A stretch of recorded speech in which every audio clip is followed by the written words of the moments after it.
Well, Kaya Burgess is a feature writer at the Times newspaper. Well, let's bring in Kaya Burgess now. We can talk now to Kaya Burgess, who is a feature writer at the Times. Hello, I'm Kaya Burgess from Times 2, and you're joining us here in the Times' news studio in the bowels of the building here at Wapping, where we're going to be talking about young people who get involved in politics. And I'm joined by three enthusiastic, charming, vibrant, young, politically minded people who are going to talk to me about whether young politics is more important these days, more popular and even more trendy. At the new year, the Times tipped our bands and artists to watch for 2011, including Jessie J, James Blake and Katie B.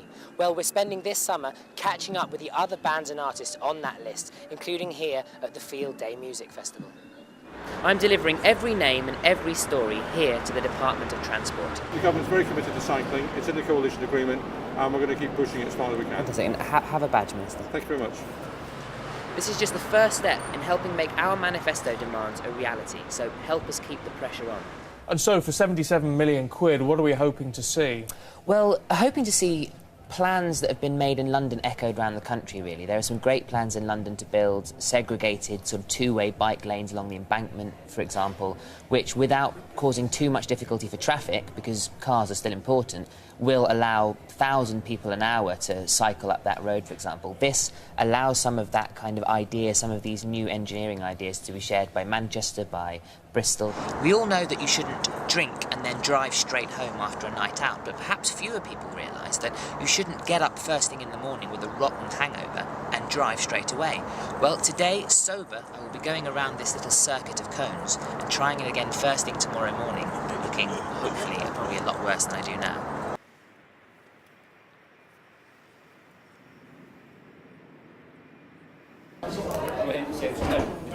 This is the easy point.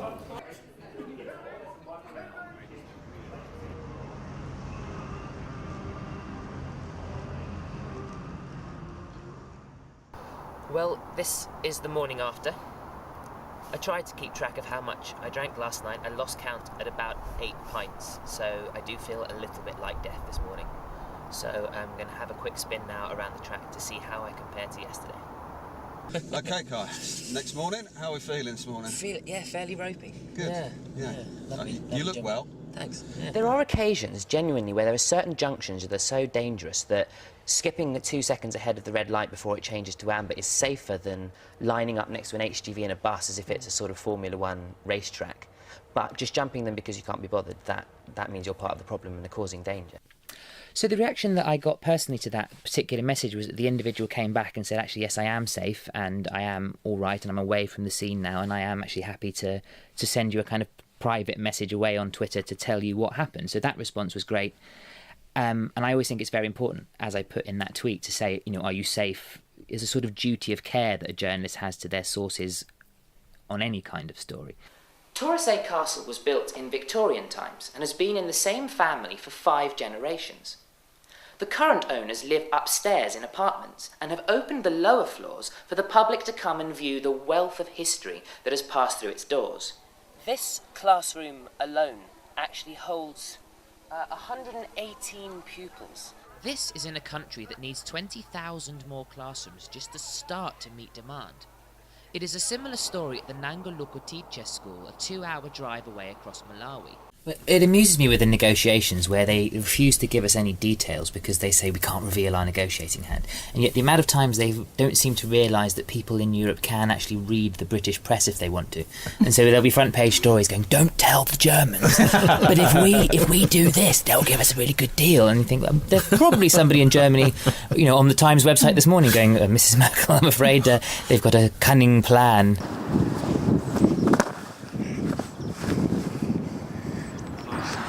Well, I'd like to say that was harder than it looked, but it actually looks quite hard to start with, which is fitting, really.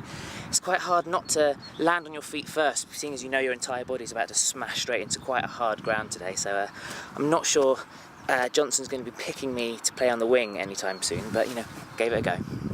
You've got the issue very prominently on the front page, Karen. Obviously, it is going to spark a debate. Is the Times particularly campaigning for anything specific? Well, we've actually spent the 3 months, almost exactly since Mary was hurt, actually talking to all these really prominent groups to find out what the priorities are. The paper today and tomorrow and Saturday will really be going in depth into an 8-point sort of manifesto or covenant for cycling that we've gone into, which is really achievable things that we're not going to shut up about this until we get listened to, essentially. Many of those things are quite achievable. Well, exactly. I mean, taking into account the fact that this is, you know, quite straitened economic times, and so we're not asking for gold-paved cycle lanes to go down every major road, but the ability to take about 2% of the Highways Agency's budget would mean that little things like dangerous junctions being redesigned so that there are special rear-view mirrors so that lorries' blind spots are clearer, maybe perhaps in some cases a green light that gives cyclists a few seconds grace. There was excitement throughout the suburbs of London last week when it was revealed that I, Gandalf, could be coming to Watford. It was revealed that director Peter Jackson may be bringing his film adaptation of The Hobbit to the Leavesden Film Studios in Watford in Hertfordshire.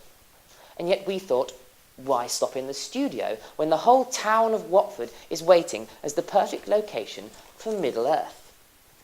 I took to the streets to find out what New Zealand could possibly have to offer that Watford doesn't.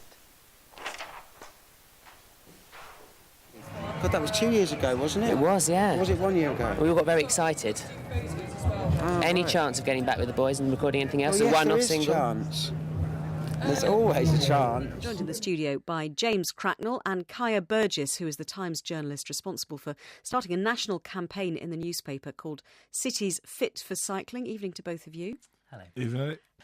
The point of the Times campaign isn't just let's make things better for cyclists, but is by extension to say, imagine how much nicer cities like London, Manchester, Edinburgh would be if roads weren't just traffic-choked thoroughfares for cars and lorries. It was a collision between a very large lorry. C'è stato uno scontro tra un grosso camion e la bicicletta della nostra collega Mary, uno dei punti del manifesto del Times.